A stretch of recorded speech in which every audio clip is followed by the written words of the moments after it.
In color, the continuing story of Peyton Place.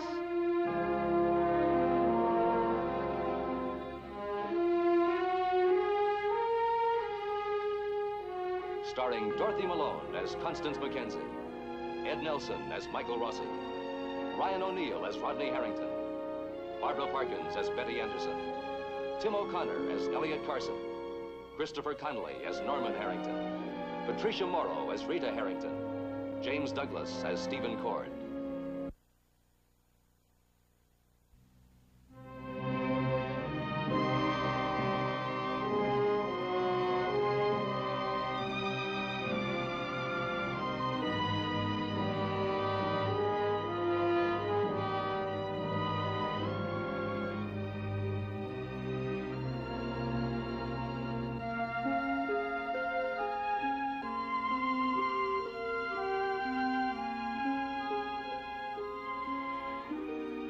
Tonight, Elliot Carson must face the possible loss of his second child. The discovery that his baby son Matthew is missing from his crib is overwhelming. Both Elliot and his wife Constance have shared a sense that Matthew was their second chance. They've determined never to fail him, as both feel they failed his older sister Allison. Rachel Wells knew this, and Rachel Wells had to take advantage of it. Connie! Rachel, Matthew isn't in his crib. What? I thought he was with Rachel. That he cried out and she'd taken him into bed with her, but Rachel isn't there either. Did you look downstairs? No, I didn't. Oh, she could have taken him down to warm a bottle. Taken him with her.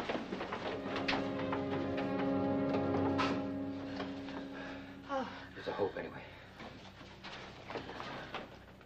There were 5. Rachel made Matthew 5 bottles this evening. 3 of them are gone.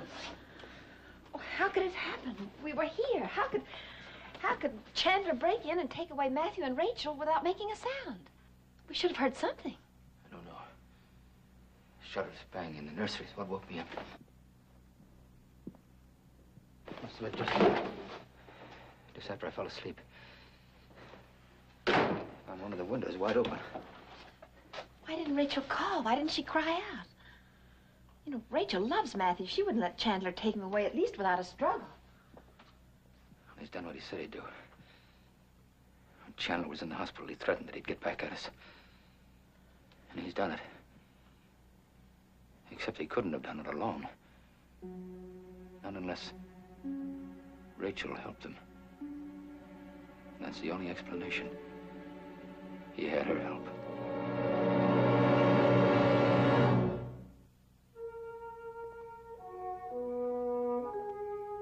Thanks for walking me home. You know, it seems to me I spent half my life taking keys out of pretty girls' hands and opening the door for them. I don't see Stephen's car. Looks like you made it under the wire. Let's score one for our team. We're not a team. Why do you stay with him, Betty? Are you afraid to admit another failure? I don't want to talk about it. Well, that's all I was going to say. I wasn't leading to anything.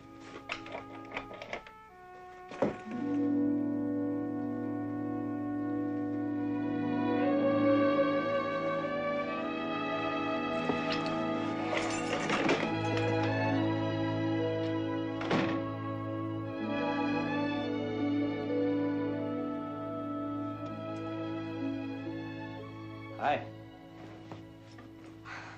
Hi. I was getting concerned. Oh, I thought I'd be home long before you. You know, I should enter the Grand Prix. Basic principles of racing, he said pompously, is consistency on the accelerator. What I'm trying to say is I drove fast all the way back from Boston. I went to the movies. I got restless sitting here alone. So you bought a ticket, a bag of popcorn, pretended I was holding your hand. How was the show? Oh, nothing much. It was just a way of passing the time. If I'd known you'd be here, When did you get in? A short time before you did. I didn't see your car. Well, now, if I didn't want you to know what time I came in, where would I put it? in the garage. And if I didn't want Grandfather to know what time I'd come in, I'd do the same thing.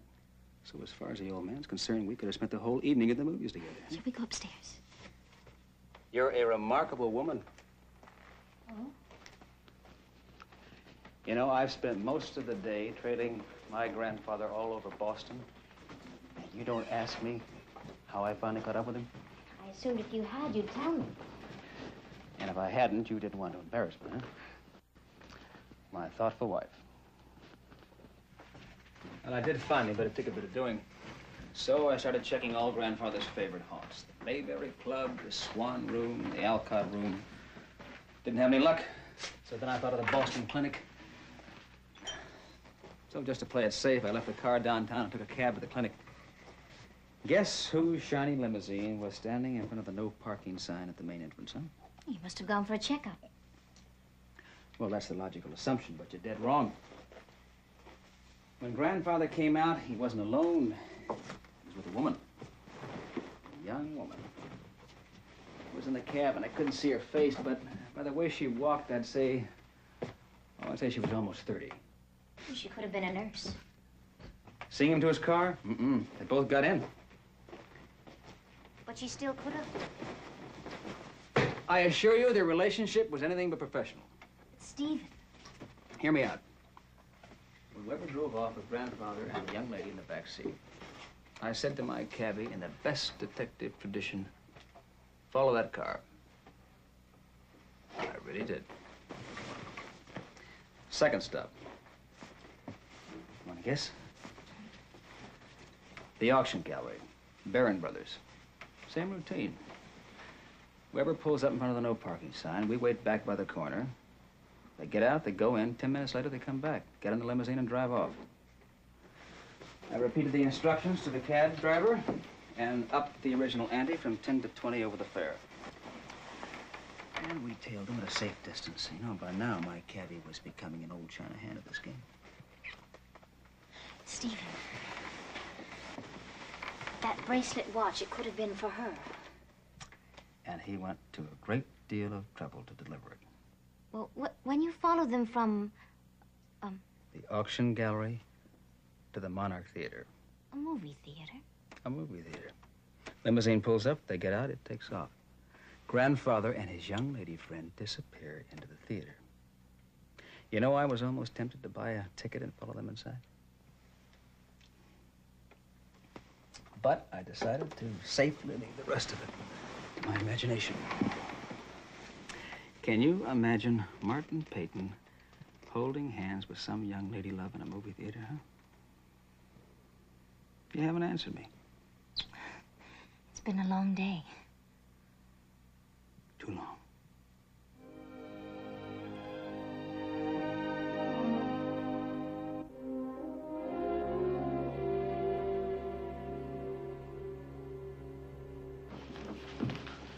Nothing. I couldn't find a thing. Of course, we'll check further in the morning, but I don't think we'll turn up. You didn't find anything at all underneath the nursery window? There was nothing. I checked the ground very carefully. If Chandler got in that way, he's more of a magician than a... I just don't see how he could have. Do you think Rachel could have taken Matthew by herself? I don't know. Don't know. But she wouldn't do that. She couldn't. She loves him too much. Oh, Elliot, I just can't take much more.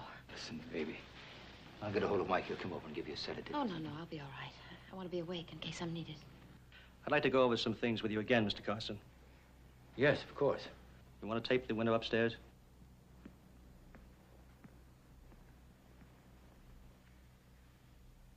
I'd like you to tell me exactly what happened, Mr. Carson, before you found the empty crib. Well, I hadn't been asleep very long, and I was awakened by a noise. It was one of the shutters in the nursery banging against the window. Was the window open? Yes, it was wide open. Was anything disturbed upstairs? When I was up there, I noticed No, it was just the way you found it. That's the way it was. Then you went to the girls' room? Yes, I went into Rachel's room, and then I called my wife. Rachel's bed was made, you said. You didn't disturb anything in there either. No, I didn't. In other words, she hadn't been asleep. Does she usually stay up that late? No, she was still quite upset. From last night. That was a rough experience for her.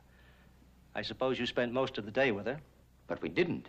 As a matter of fact, she wouldn't let us near her. My wife talked to her for a while, and then she locked the door to her bedroom.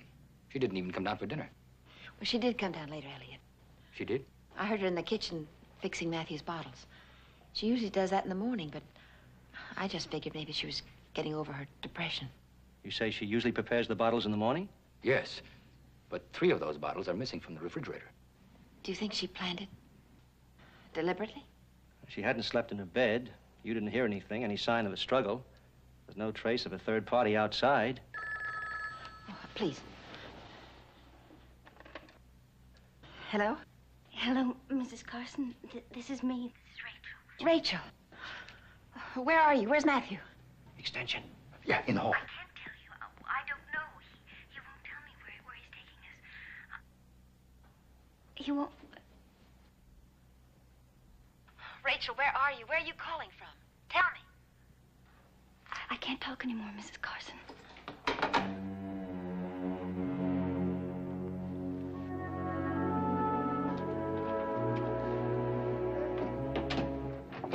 Hello, Matthew. I'm back. It's all right. Yes, it's all right. Did you miss me? Yes. Are you hungry? Are you hungry? Yes, I'm going to take good care of you. Yes, I am. I'm going to take good care of you. Oh, there. Let's have something to eat. Hmm?